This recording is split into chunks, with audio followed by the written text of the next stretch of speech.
Hello, gorgeous, and welcome to today's video where we are going to be exploring this idea of relationships as mirrors to your relationship to yourself. And I'm going to tell you exactly what I mean by that in just a second. But first, let me say that this is often one of those videos in this course where people are really uncomfortable because I'm going to ask you to be in inquiry and to dig deep in a way that you may not be used to doing, and that's okay. Just do the best that you can with it. Again, just notice if you're having a problem. Don't judge it. Don't make it mean anything. But the way that we're going to approach this is really different than how most people approach life. So let's just dive right in and let me tell you what I'm talking about. All right, so when we look at the relationships that we have with the people in our lives, it can be anybody, a spouse, a partner, a coworker, friends, family members, doesn't matter who. We're looking at all relationships across the board. We can get some really valuable clues and information about where we need to tweak and adjust our relationship with ourselves.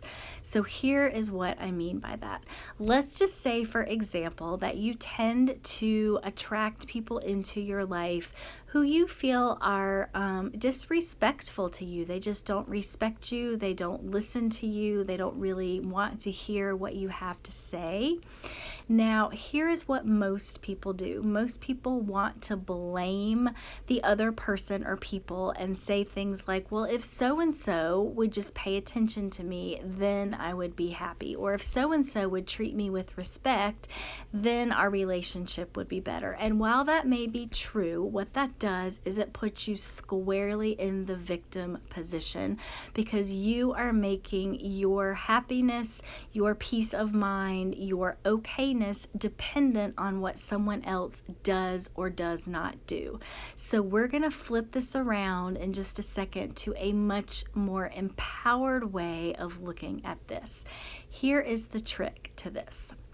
Instead of asking, why doesn't so-and-so respect me, or why doesn't my boss ever listen to my ideas, what I want you to do is flip that question around so it becomes, where am I not respecting myself?